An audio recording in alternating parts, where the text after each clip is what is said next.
si haddaba dhegaystayaal aynu u fahamno xaaladda soomaalidaha qarnigan dhammaanaya ee labaatanaad sida ugu bilaabmay waxaynu u baahanaynaa inaynu ka soo bilowno qaybtii ugu dambaysay ee qarnigii kaa ka horreeyay oo kii 19aad intii u dhaxaysay sanadkii 1860 ilaa 1897 waxaa dhulka soomaalida iyo gobolka uu ku yaalaaba uu noqday mid loo galo tartankii xagga gumaysiga xilligaasi wadamada u tartamayay inay gumaystaan gobolkaasi waxa ahayn ingiriiska faransiiska talyaaniga masar iyo etoobiya haddaba sanadku markuu ahaa 1859 ayaa faransiiska qunsul u fadhiyey magaalada cadan uu ogolaansho uga helay cafarta magaalada obakh in faransiisku uu yimaado 3 sano kadibna faransiisku waxa uu canfarta uu ka iibsaday obakh kadibna calankii faransiiska ayaa halkaasi laga taagay hase ahaatee faransiisku waxa inuu ka faa'iideysto uu bilaabay 11 sannadood kadib markii la furay Suez kanaalka waxaana halkaas ay Itoobiya waqtiyadaasi ay ka wada sameeyeen sharikad xagga ganacsiga ah oo ka dhaxaysa labadooda dhinaca kale haddii aynu eegnana talyaaniga ayaa isna bilaabay sidii uu meel uga heli lahaa gobolka badda cas waxaana wasiirka arrimaha dabadda ee talyaaniga wakhtigaasi oo lahaa uu awood u siiyey baadari hore u fadhiyi jiray dalka Ethiopia oo la oran jiray Giuseppe Sapeto in talyaaniga meel uga helo halkaasi 1869 ee Mr. Giuseppe uu helay magaalada Layada Casab sanadkii ka dambeeyayna shirkad talyaaniga oo ku howlanayd wixii maraya Suez kanaalka oo ku socda India ayaa talyaaniga Casab uga iibisay xilligaasi masar ayaa iyaduna dareentay tartanka gobolka loogu jiro dabadeedna waxa ay soo nooleeyeen turkiga oo hore isagu u sheegan jiray xeebaha badda cas sanadku markuu ahaa 1866 ayaa turkigu dabadeed Sukayn iyo Musawac oo Eritrea ku wareejiyay dawladii Khadiif Ismaaciil ee masar iyadu markaasi ka dhisnayd oo iyaduna dabadeed sheegatay xeebaha Soomaalida dawladdaasi Khadiif Ismaaciil barasabkii u fadhiyay Suudaan ayaa dabadeed sanadku markuu 1887 booqasho ku yimid isagoo ujeedadaas u socda magaalooyinka Tajura, Zaylac iyo Berbera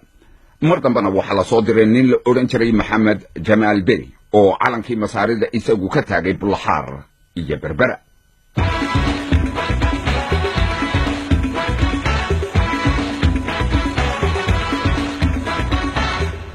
haddaba tallaabadaasi markii masaaradu ay qaaday taasi waxa ay baraarujisay ingiriiska oo fadhiya cadan oo ciidamada ka fadhiya halkaasi hilibka uga iman jiray xeebta Soomaalida ingiriisku waxa kale oo ay doonayeen in wadan kale oo awood leh aanu qabsan xeebaha Soomaalida gaar ahaan waxa isha ay ku hayeen oo ay ilaalinayeen Faransiiska oo tartan ka dhaxeeyay hase yeeshee ingiriiska iyo masaarida ayaa afgarasho ay dhexmartay maamulkii masaariduna si dhaqso ah ayuu ugu fiday xeebihii Soomaalida 1877 ayaa ingiriiska iyo dawladii Khadiif Ismaaciil ee ka talinaysay wadankaasi masaarida ay heshiis kala saxeedeen oo ay isla ogolaadeen in talada masaarida ay gaadho ilaa Ras Xaafuun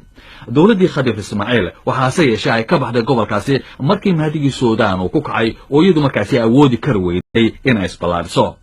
intii masaaridu ay ka talinayeen xeebaha Soomaalidana waxa ay hagaajiyeen waxa ka mid ahaa dekedaha magaalooyinka Berbera iyo Zaylac noobiyada ay dhiseen iyo biyaha macaan ee Dubaar ee magaalada Berbera waxa kale oo ay dhiseen masaajido markii haddaba masaaridu ay ka baxeen xeebaha Soomaalida ayaa ingiriisku waxa uu bilaabay inuu heshiisiyo oo la galo qabaa'ilka waqooyiga Soomaalida si uu u ilaaliyo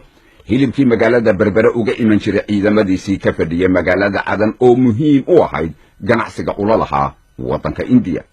haddii aynu dub ugu noqon haddaba talyaanigu markii uu sugay in Eritrea ay mustacmarad u noqoto waxa uu bilaabay inuu ku durko dhinaca Abyssinia ama Ethiopia waxaana uu la galay heshiiskii la oran jiray Ujialia oo talyaanigu u arkayay in Abyssinia mustacmarad uu uga dhigayo talyaaniga inkasta oo boqorkii Ethiopia waqtigaasi ka talinaya loo oran jiray Millet uu isagu ku dooday in heshiiskaasi tarjumadiisa Afxmaariga marka la eego aanay sida iyadu ahayn oo markaasi ay u fasaxaysay inuu si toos ah ula macaamili karo wadamada dibadda heshiiskaasi awgii ayaa talyaanigu u suura geliyay inuu bilow u noqdo inuu ka qayb qaato qaybsigii Soomaalida la qaybsanayay sanadkii heshiiskaasi la galaba waa 1889 bishii February qulsul talyaaniga ka fadhiyay Zanzibar oo la oran jiray Vincenzo Leonardi iyo suldaankii Hobyo Ali Yusuf ayaa heshiis galay talyaanigu uu ku ilaalinayo sanadka dhamaadkiisina shirkadda talyaanigu lahaa oo la oran jiray Imperial Bridge East Africa ayaa ka sii kireeyay talyaaniga xeebaha Banaadir oo uu markii hore ka kireystay suldaankii Zanzibar sanadku markuu 1892 suldaanku waxa uu ku wareejiyay talyaaniga magaalooyinka Baraaw Marka Muqdisho warsheekh muddo 25 sannadood isaga oo kaga kireeyay 160,000 sanadkiiba waa lacagta liirahe.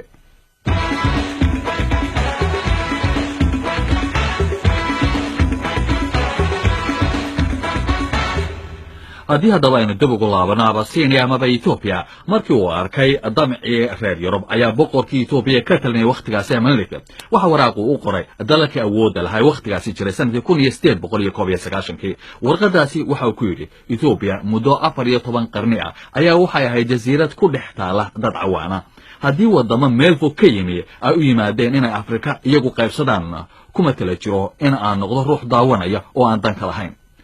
dagaalkii cadwa ee dhex maray talyaaniga iyo etoobiya sanadkii 1896 ayaa haddaba tirtiray sheegashadii talyaanigu uu sheeganayay etoobiya inay mustacmaradu tahay. dagaalkaasi oo talyaaniga laga adkaaday kadib markii talyaanigu lagu jebiyey dagaalkaasi cadwa waxa uu u howlgalay sidii u sii haysan lahaa dhulkii soomaalida ee uu qabsaday. nin la odhan jiray major nerozanium ayaa wadahadalla dhinaca talyaaniga u galay waxaana etoobiya talyaaniga ay ku khasabtay inuu yareeyo dhulkii uu sheeganayay ee ogaadenaya. dhulkaasi oo heshiis hore ingiriiska ay wada galeen sanadkii 1894 ingiriisku ugu ogolaaday. sanadku markuu 1879 ayay Itoobiya iyo Ingiriisku waxay wada galeen heshiis tusmeynaya sida ay u kala leeyihiin dhulka Soomaalida. hase ahaatee Soomaalidu waxay u ogaatay waxa dhacay 38 sannadood kadib markii isku dayay in soodinta u dhaxaysa la calaamadiyo. sheekadaasi marka aynu soo gaarno ayaynu haddaba ku soo noqon doonaa dhageystayaal hase yeeshee haddii aynu ku soo dhawaano qarnigan dhamaaday waxa Soomaalida uu u bilaabmay iyada oo la gumaysto. gumaysigaasi 20 sannadood ee qarniga ugu horeeyay halgankii ugu weynaa ee koor yimid waxa uu ahaa kii daraawiishta ee uu hogaaminayay Sayid Maxamed Cabdulla Xasan.